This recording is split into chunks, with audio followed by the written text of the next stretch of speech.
Magandang gabi, Baguio family! Welcome po sa Isolve Natin Yan. Ang inyong bagong palabas dito sa RNG tuwing Webes at ikapito ng gabi. Magbibigay tayo dito ng inspirasyon, gabay at mga tips para sa inyong trabaho at pangkabuhayan. Last week, nakasama natin ang DTI Baguio Benguet at Otop at Layad de Cordillera. Nakita nyo si St. Peter, si Sir Peter at Ma'am Crisma ng Layad de Cordillera at Otop. At nakita rin natin, narinig natin ang kwento ng Akusinya Food Manufacturing. Si Nolan at Levi Clemente, kinuwento nila sa atin ang kanilang pinagdaanan na kung paano sila nag-umpisa ng kanilang negosyo. Ngayong gabi, kasama natin ang dalawang enterprising entrepreneurs. Ang mag-asawa na si Satur at Janice, na masasabi kong mga inspiring sa ngayon, lalong-lalo na sa mga bagong nagninegosyo. Janice, Satur, pwede ba kayong magpakilala? Thank you po, ma'am. Magandang gabi po, RNG.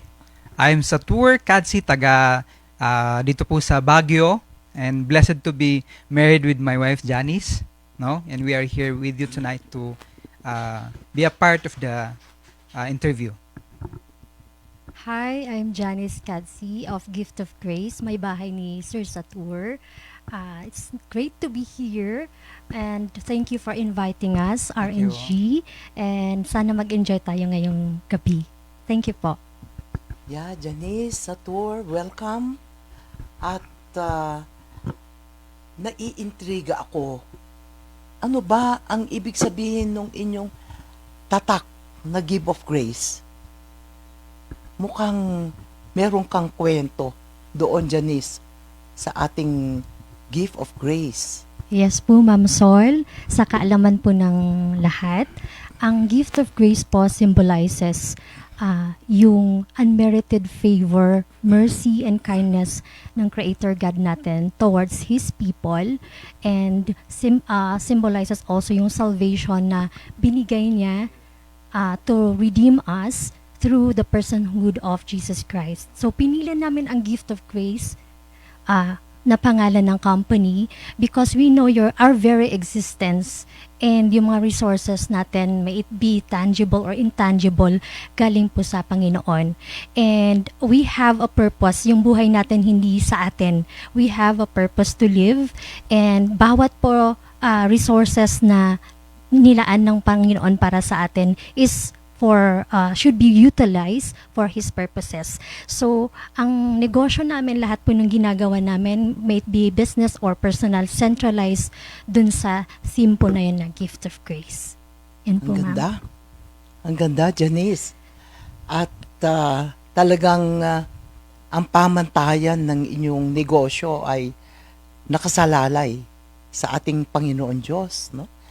And I think the first verse I learned ay yung seek first the kingdom of God and everything will be added unto you. Satur, ano naman ang sikreto mo at ano yung iyong pamantayan sa produktong inyong itininda o ititinda pa? Actually, ito po ay una po, sulit po na sabi ng asawa ko kanina, ito po ay regalo po ng Panginoon sa amin. Kaya lang mga wisdom po ay pinapahiram po ng Panginoon sa amin. Kaya yung mga, even yung mga, actually wala po talagang somewhat sekreto. Everything is already well known. Now, normally, this is for the glory of God na the Lord entrusted to us the people around us. And we have this buyers in the malls. Now, they are the one asking us, these are the possible products to be sold in the market. And if you can do this one, they are the ones suggesting to us. That's why we have learn to them, listen to them, and indeed, no, their products is somewhat gusto naman po ng masa. Mhm. Wow, maganda sa tour, no? At dito nakikita ko yung prinsipyo nyo sa may market intelligence pa kayo, no? At ayon, tinitingnan nyo kung ano ang demand ng market.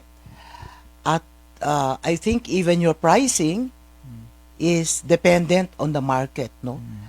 Pero ang talagang what is amazing to your business is you really put God in everything that you do. Kaya sa akin, I feel so blessed with the two of you. At dito ko rin naaalala yung aming umpisahan ni Kong Mark na talagang puspos rin ang aming pananampalataya noon sa ating Panginoon Diyos na kami tulungan niya. Lahat ng circumstansya nangyari sa aming buhay, it's because of our Lord Jesus Christ. Nakaka-relate ako sa Tour and Janice. Ano ang pinakamabigat na pagsubok naman? Naku ma'am, maganda pong tanong po yan ma'am, no? Yeah. To be honest, this is the normal experience of all MSME na alam po namin na which is the financial challenges, which when we were beginning, nakita po namin na we need people around us, and we are blessed to have this private investors and even the government and institutions who are willing to support us. And we are so blessed, no, na doon po sila po yung kaagapay po namin para po makalipad po kami sa larangan po ng industry na ito. Talaga sa Tour, Janice. Kumbaga, yung istorya ng buhay namin ni Kong Mark, para kung nakikita sa inyo, sa inyong dalawa, nung kami ay nag-uumpisa, na talagang ako rin noon I hold on to that faith. And the promise na lagi kong sinasabi na the Lord will provide. Even the capital that we need, we really have to ask for it. No? Sabi ka niya, yung akin noon, lagi kong binabasa ang ating Biblia noon, yung sa Matthew, pray and believe and you have received. Yun ang mga bagay na up to now, talagang hindi ko makakalimutan. And I really praise God na tayo ay pare-pareho palang pare-parehong karanasan ang ating dinaanan, no? Madaming pagsubok, but we were able to surmount everything. Dahil na rin sa kanyang promesa na I will never leave you or forsake you. Di ba? Kaya I think napakagaling na pundasyon ang meron kayo. Isang pundasyon na matibay at hindi matitinag. You have a very solid foundation and you made that foundation our Lord Himself. So, ano yung mga bagong produkto, Janice, na ating aabangan? Yes po, Ma'am Sol. Marami po tayong nakaabang na mga bagong newly launched products. We have yung pickled radish natin, which is patok na patok. Wow. Pwede siya sa pang side dish sa mga grilled na pagkain natin. Aha. And also, ma'am, we have of course, the gourmet products. We have the pastil, chicken pastil, and also we have the Spanish-style bangus. Ito po yung mga ready-to-eat na sa mga busy, sa mga walang panahon ng magluto, patok na patok yan. Pwedeng-pwede po, ma'am. So, yun po ang ating mga newly launched products. And of course, ma'am, before I forget, meron tayong aabangan which is our soya milk drinks na lalabas soon, ma'am. Mhm. May soya milk pa. Paborito ko yan, Janice. Ako ang unang buyer mo dyan. Yes, ma'am. Sure. You know, ang di ko nakalimutan kay Janice, mga viewers, yung in-approach niya ako, kita nyo how amiable she is, na talagang embodiment of a businesswoman na talagang grounded, no? And biro mo, dala-dala niya yung rice coffee nyo. Oh, nakalimutan mo na, Janice.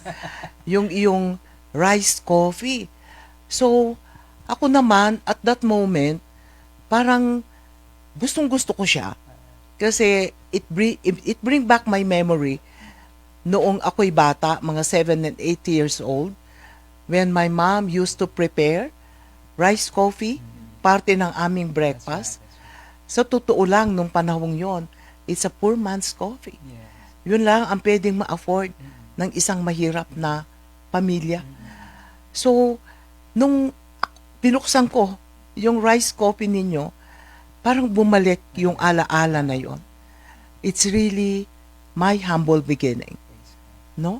Bumalik sa akin yung humble beginning na yon, na alaala na kung saan tayo nanggaling. So, ano yung mga core values ng inyong kampanya, ng inyong kumpanya na ma-share nyo sa atin dito na pwedeng magbigay ng inspirasyon sa ating mga viewers? Thank you. Actually, we always begin with our vision that to provide a healthy food for every family. Yes. And our vision, second, the mission is also, of course, to provide, not just to provide not just to provide a living, but also to extend blessings. Yes. So, with the core values that we have is we need to understand the integrity of a company, integrity to maintain that one na pwede may ipasa to the next generation, that they would know that the company has indeed the integrity to provide a healthy product for every family. Yeah. Ang nakita ko sa inyo sa tour, no? Talagang you really share your blessings. Na kumbaga, hindi siya ordinary na negosyo, no? Parang you have that mission and vision to also share whatever blessings the Lord has bestowed upon you, no? And narinig ko rin, nag-hire kayo ng mga na-lay-off na workers during the pandemic, no? Ikwento mo nga yun, Janice. Yes po, during the pandemic, as we know, marami pong nagsarang establishments and consequently, marami pong na-lay off na mga trabahador. So during that time, naging blessing in disguise po sa amin ang pandemic because yung demand shoot up talaga, twice, thrice po yun. So nung time na yun, nangailangan po kami ng mga trabahador, and yung mga nag-a-apply po sa amin that time is yung mga nawalan ng trabaho. So kami po is we welcome them sa company, and until now yung iba sa kanila is kasama namin. Yes po, ma'am. Yeah. Makita mo yung pandemic, no? Doon mo makikita ang katapatan ng Panginoon Diyos. Na parang everybody sumusuko na. Maraming nagsarang mga kumpanya. But here you are. No? Patuloy kayong lumaban. At binigyan nyo yung blessing na yon ng Panginoon Diyos sa ating mga nawalan ng trabaho. Kaya doon pa lang touch na ako sa istorya nyo, no? Napakaganda. Napakaganda. Ilan ang empleyado nyo ngayon sa tour? So far we have 21. Wow. Yes, ma'am. Laki. Opo. Good start, no? At lalaki pa yan. In addition to that, ma'am po, we have po mga around 20 po na part-timers. Ang ginagawa lang po nila is magbalat po ng bawang. Yun po yung mga mother na nasa bahay, yun po yung mga senior citizens, or yung mga youth po na nangangailangan ng extra allowance. So, yun po yung additional na ine-extend ng company to kahit somehow makatulong. Wow. Napakalaki ng inyong ambag, no? Hindi lang bilang isang negosyo na nagge-generate ng employment, in effect, sa pangkalahatan, you really drive the economy too, no? In one way or another. Kaya, ano ang mga iba pa niyong operations na you can share with us? Normally, actually, this is very known to everyone. Now, every time someone asks me about what are the characteristics to be considered or somewhat being an entrepreneur, I always share this one, the four letters IFIT, the IFIT. I always share this one, the first, the issues of the heart, na as an entrepreneur, you need to understand your reason why you are doing the business. We taught us sa DTI na you need to know your reason why, the big why you're doing the business. Second is, of course, you need to be focus on the things that you are going to do. Kasi kailan mo matutunan yung maging focus ka, at the same time innovative, and at the same time you need to understand the value of time, that we have limited time. In other words, we should focus on the things that is important. Yan po yan. Ang galing.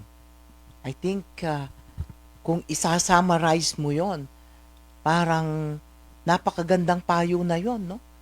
Sa mga aspiring new businesses, no?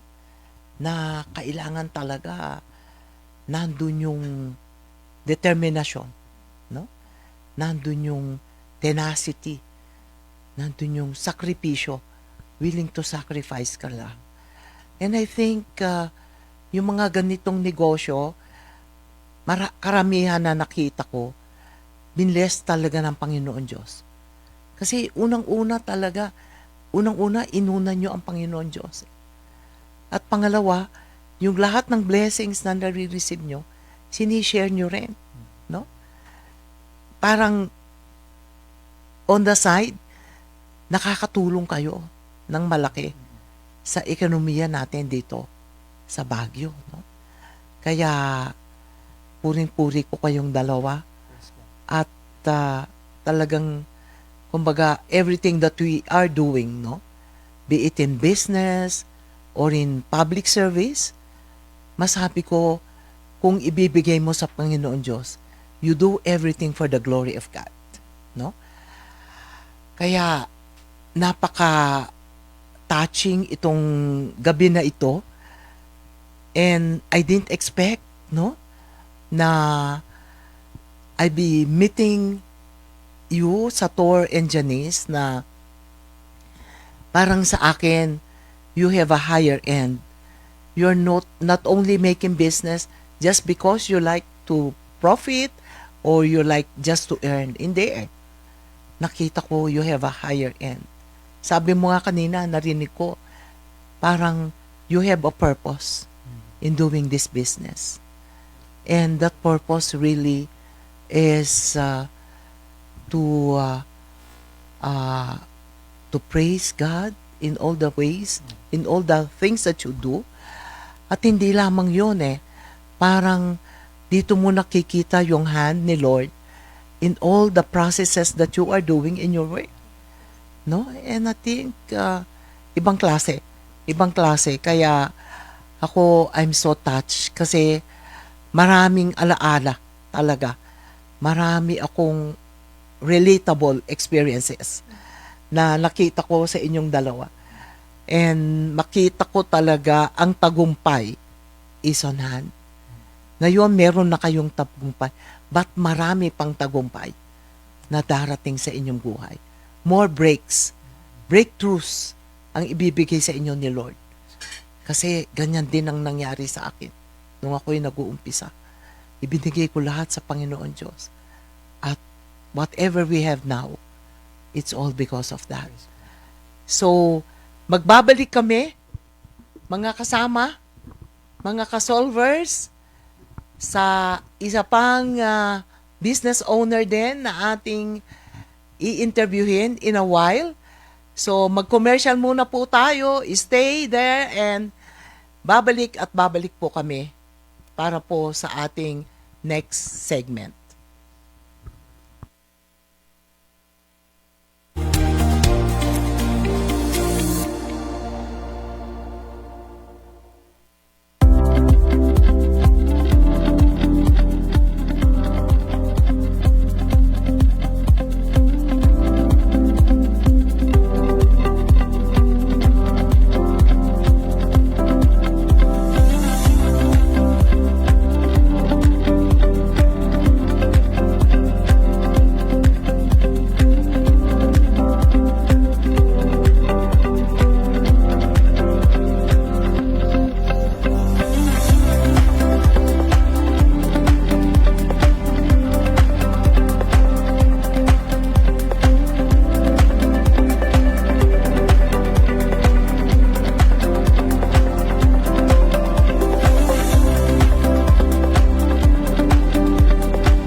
Thanks for watching. Gusto mo bang magsimula ng negosyo? Mag-register ng DTI Business Name ngayon. Pwedeng-pwede kang mag-register online sa bnrs.dti.gov.ph. Ang registration fee ay ang mga sumusunod. Pwedeng magbayad gamit ng GCash, PayMaya, credit card, debit card o over-the-counter sa 7-Eleven o Bayad Center. Pagkatapos ng registration, i-download ang iyong DTI Business Name Certificate gamit ang reference code. At kompleto na. Mag-register at magsimula ng iyong negosyo. DTI Business Name Registration, your first step to success.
Nagbabalik po kaming muli sa ating second interview at hold muna po yon.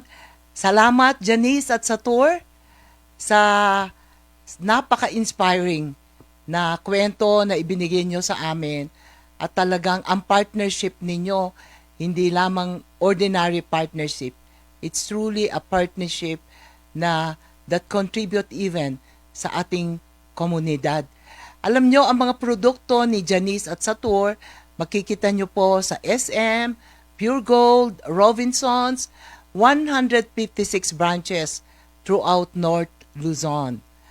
So, pupunta na po tayo sa isang napakagandang episode din po at kasama natin ang napakagwapo, founder at CEO ng Amare La Cocina, Ed Mark. May anak. Maraming salamat po, Tita. Yeah. Good evening, Kasolb. Maraming salamat, RNG. Ako po si Edmark Bustos, local ho ng Baguio. Born and raised ho. Ako po yung CEO po ng Amare na nagbebenta ho ng wood fire pizza. Apo. Yes. Alam niyo po, si Ed Mark hindi iba sa akin. Parang anak ko ito, nakita ko ito buhat sa pagkabata. Barkada, best friend po nung aking number 5 na anak na lalaki na si Russell. Kaya nung ikaw yung nag-umpisa, Ed Mark, excited na ako noon eh. Alam ko, there's something big coming out of your passion at determinasyon. Paano ba kwento mo naman sa amin, paano ba talaga nagsimula ang Amare La Cocina? Actually, Tita, medyo mahabang storya. Pero brief background po. Ako po ay isang nurse. So, galing ho ako sa family ng employees. So, syempre po ang advice sa amin noon is mag-aral ka mabuti para makapaghanap ka ng trabaho. Pero ako po ay isang biktima ng overproduction of nurses noong 2008. Nagsubok po ako 3 beses sa US, papunta, pabalik. Pinasa ko naman po lahat, pero hindi po ako pinagpalad. So, kaya po ako, nag-result po yun ng depression. And isang araw, alam ni Russell yun, na ilang beses ako nagpaalam sa kanila na hindi ho ako lumalabas ng bahay. Kinonvince niya ho akong magnegosyo kasi alam niya pong magaling ho akong magbenta at magluto. Hindi ko po alam kung nabilog niya yung utak ko po noon. So, dahil naman ho, napambigyan niyo ho kami na magkaroon ng maliit na business doon sa Berkeley. Nabigyan ho kami ng opportunity na makabenta. Simple lang ho. Napakasimpleng mga burger patties na binibili lang namin na nire-resell namin for a year. And napakaganda naman po yung kita. Magandang experience actually, sa totoo lang po. Yun po yung nagamit ko from noon. Ngayon lang po mas lumaki ng konti. After po noon, na-realize ko hindi po sapat yun kapag ka nagkaasawa na ako eventually. So, trinay ko rin pong maging real estate broker for 3 months. Pero nung nakita ko rin po na hindi rin forever, ay hindi po siya number 1 dapat na real estate. Kailangan, ina-advise pa rin po sa akin ng magulang ko na dapat sundin mo kung ano yung natapos mo. So, trinay ko pa rin pong maging nurse. Unluckily po, hindi po talaga pinagpalad. So, dumating pa rin po sa point na umabot pa nga po ako, tita, sa fixed marriage. Para lang magkaroon ng papel sa US para magkaroon ng trabaho. Pero, hindi ko po, nandun na po yung ex-girlfriend ko noon, na ngayon po asawa ko. Siya yung naisip ko. So, after noon, umuwi po ako sa Pilipinas. Sabi niya, nahihiya na po akong umuwi ng Baguio kasi wala na po akong mukhang ihaharap. Kasi ilang beses na po akong nagpapaalam na sabi ko, pupunta akong US magna-nurse. Pero hindi naman pala ako nagiging nurse. So, sabi ni Nika, why not subukan mong mag-aral ng culinary para patuloy mo kasi very passionate ka naman talaga sa cooking at gustong-gusto mo si Jamie Oliver. So, narinig naman po yun isang kaibigan niya na sabi niya, wag ka na mag-aral kasi pagka nag-aral ka, it would take time. Sabi niya, magsi-chef ka, culinary, tapos mag-intern ka. So, napakatagal. Why not magtrabaho ka sa akin muna? So, ang target po supposed to be 1 month. Pero, ang nangyari po is, kailangan pumunta ng Palawan. So, umutang po ako ng 20,000 pesos sa tatay ko. So, medyo may konting pagalit-galit pa po yun. Mahabang eksplanasyon. Pero, buti nga po na medyo naniwala naman po siya. Pagpunta po namin ng Palawan, nagtrabaho po ako doon from 6 a.m. hanggang 2 a.m. Kaya lang po, tita, nagkasakit po ako after 2 weeks. So, after 2 weeks, nahihiya po akong sabihin sa magulang ko. Kasi nga po, ang dami ko ng utang sa kanila. Wala man akong naiuwing pera sa kanila. Wala panay ako lang ho yung tumatanggap. Wala man akong maibalik. So, after po noon, napasundo ho ako, bumalik ho ako sa Antipolo. Ayoko pa rin po umuwi sa Baguio dahil pero kinonvince po ako ni Nika na sabi niya, bakit hindi natin simulan na malit lang na pugon doon at magsimula ka. So, sabi ko po sa tatay ko, willing na akong magnegosyo. Pero sabi niya, wala tayo sa negosyo na side. Magaling ako sa empleyado. Kaya kong mag-handle ng So, nagsimula lang po kami sa maliit na bahay sa DPS compound. Yes. Ako, misis ko, tapos isa lang pong assistant. Marami pong nagsasabi noon na mga kaibigan na kapag ka nagsimula ka ng Italian food at wood fire, hindi ka magsasucceed kasi napakamahal. Pero why not gayahin natin yung iba? 'Di ba, yung mga malalaking names, bakit ganito yung ginagamit nila? Bakit kailangan mo maging unconventional? Pero sabi po ni Nika, siguro nga po, tita, magaling po ako maniwala sa misis ko kasi sabi niya, kung hindi ka nag-wood fire, hindi ka may iba.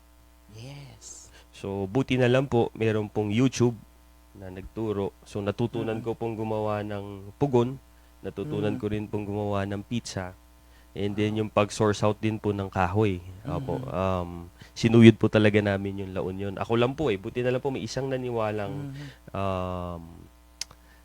matanda na mag-supply sa amin ng kahoy kasi alam ko po dito sa Baguio bawal ho ang gumamit ng pine tree. Yeah. Opo. So ganun po yung yung storya po.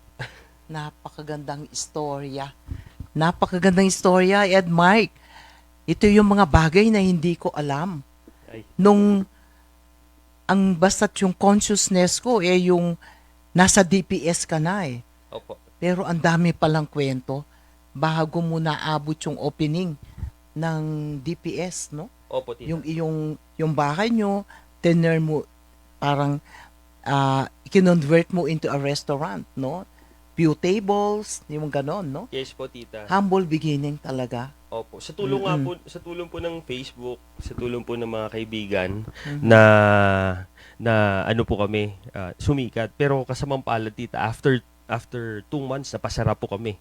Mhm. Napasara po kami doon kasi nga po talagang nagre-result na rin kami ng traffic, nagre-result na kami ng gulo. And ngayon nga po nagpapasalamat po ako sa kapitbahay ko kung hindi dahil sa kanya. Yeah. Hindi ako na-push towards sa expansion na ito. Yeah. Ano naman ang istorya? Yung pangalan ng Amare La Cocina.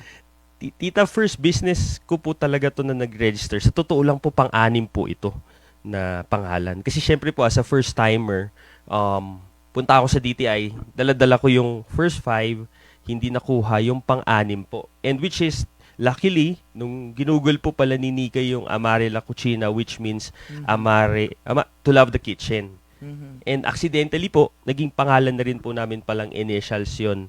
Tinext na lang po ako ng nanay ko after 2 weeks. Sabi niya, anak, ang galing mo ha. Pinagsama-sama niyo magkakapatid yan. Alvin as in A, Yeah. Mar as in Marian, E po as in Edmark. Edmark. Opo. Ganun pala. Kala ko talagang imported ang pangalan, no? Inimbento mo pala yon. Talaga ang galing ng Edmark. At alam mo, marami akong nakikitang talent sa'yo eh. Nung naitayo mo yan. Pero before that, gusto kong sabihin yung na parang nag-cause ka ng traffic sa DPS, so kapilitan. Kailangan hanap ka ng lugar, no? Opo. At nakahanap ka ng lugar, mas malaki. Tita, nakahanap pa ng lugar mas malaki pero yung budget lang po 400,000. Tapos marami na pong offers, magaganda yung lugar pero hindi kaya ng budget, walang magsusupport. So, napagkasya naman po namin, nakahanap po kami sa albergo, kailangan pumasok sa loob ng madilim na building. Sa totoo lang po, nag-focus nga lang po kami sa Pugon. Kulang pa nga po yung upuan eh. Thank you po kay Russell and din po sa Berkeley. Nung time na po yun, napahiraman po ako. So, yung ginawa lang po talaga namin is yung konting kita, bibili sa Japan Surplus, may bagong second hand na lamesa, bagong second hand na upuan. Talagang unti-unti po namin siyang nabuo na parang pong Lego, tita. Yeah. Nakakaiyak naman. Hindi ko alam na ganun ang istorya na nanggaling dito sa aking anak na ito. Edmark, at pero sa nakita ko sa'yo, you are very effective in organizing at hindi lang yon, meron kang mga na-develop na mga empleyado. No, I think one secret of your success is nakabuo ka ng isang team. Opo. No?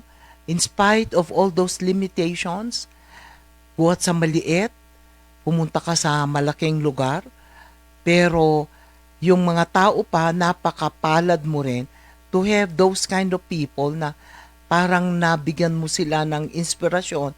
You were able to motivate them. Yes No? po, tita.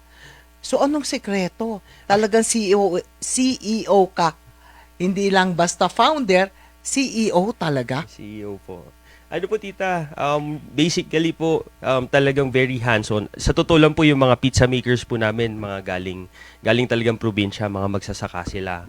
So talagang from ground zero, talagang train po namin silang maigi.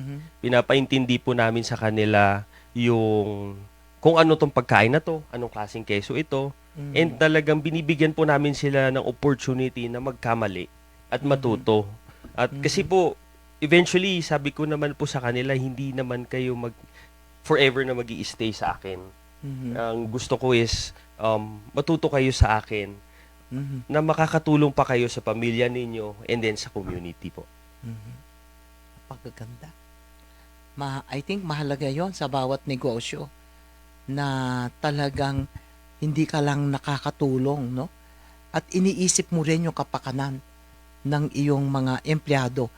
Parang parte sila ng pamilya mo. Opo, tita. At sa tagumpay mo, kasama mo sila. Opo. So, I think, napakaganda, no?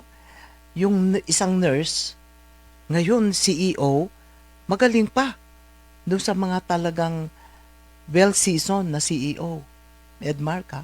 Yan ang sasabihin ko sa iyo. Ay, maraming salamat po, tita. Actually, blessed naman po, blessed din po ako talaga na, na sa mga taong paligid ko, lalong-lalo na po kayo, inspirasyon po namin kayo, and then laging nire-remind din sa akin ni Russell yon, and then yung family, na talagang, the more malinis yung hangarin mo na tumulong, the more ka mabe-bless, kasi ganun pa rin po, ifo-flow pa rin naman po natin.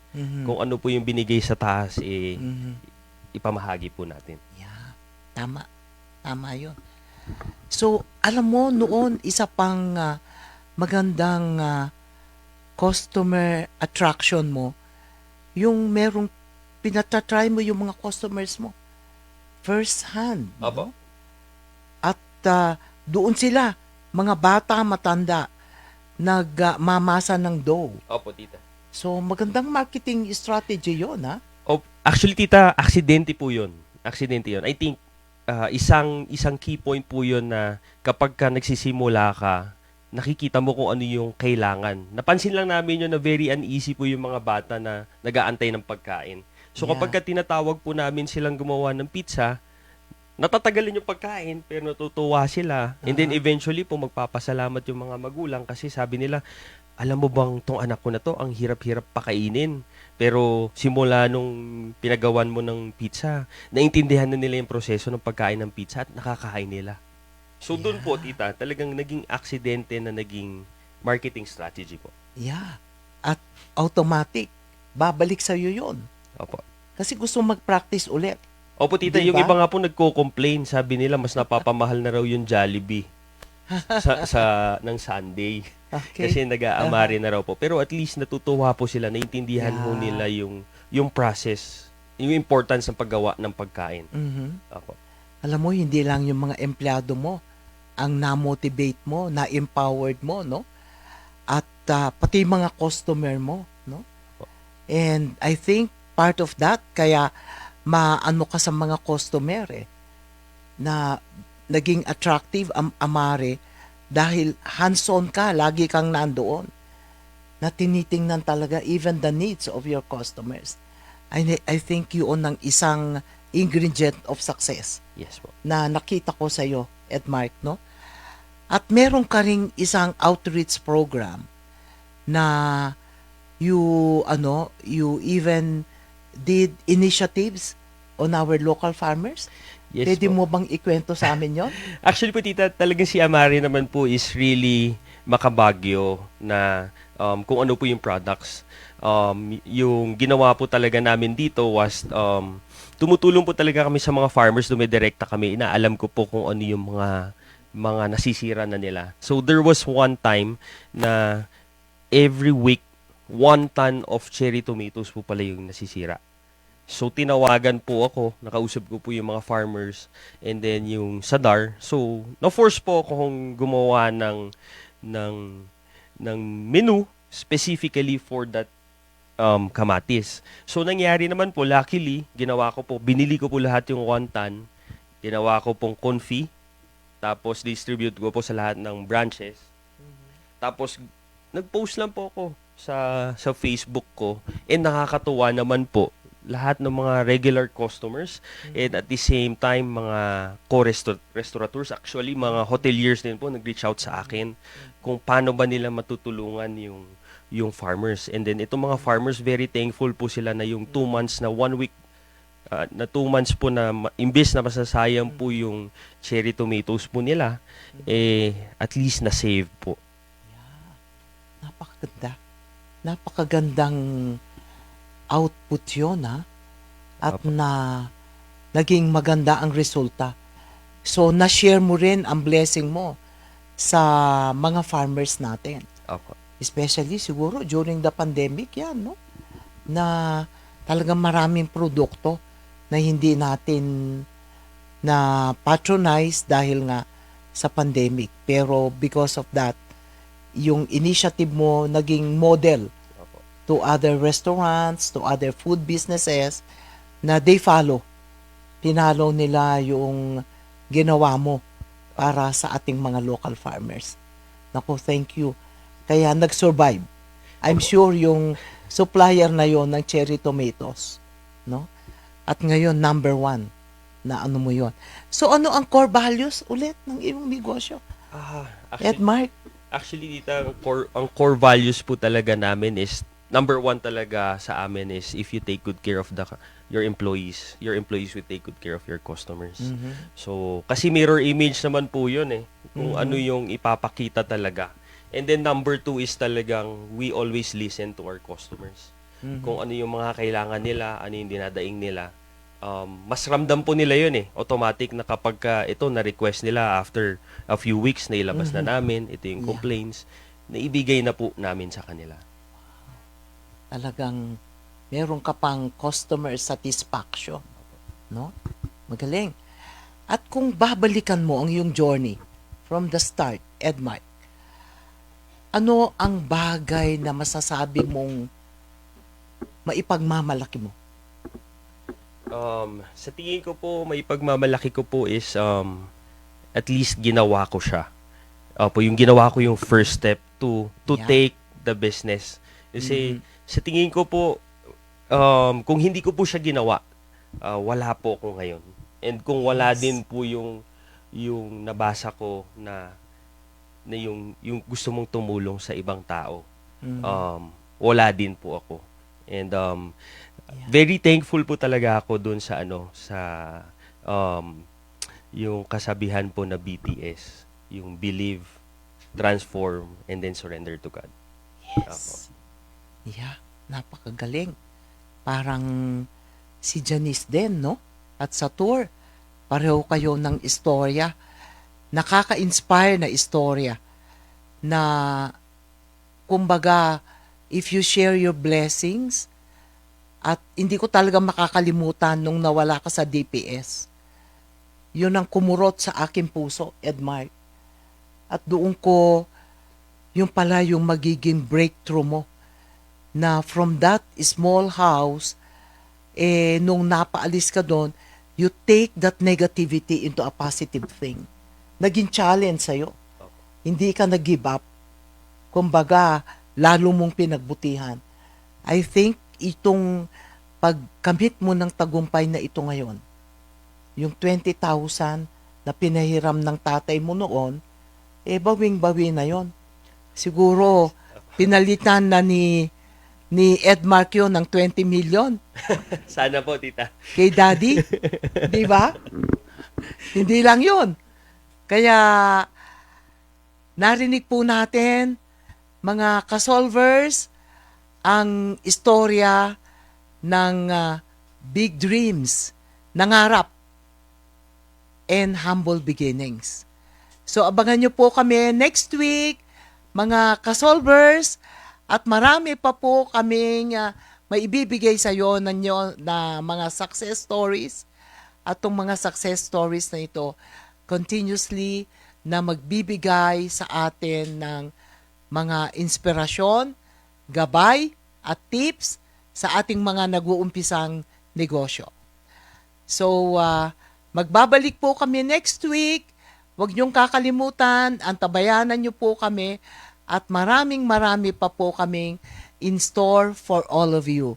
Maraming salamat, magandang gabi. Diyos ti agila, kada kayo amin. Maraming salamat po.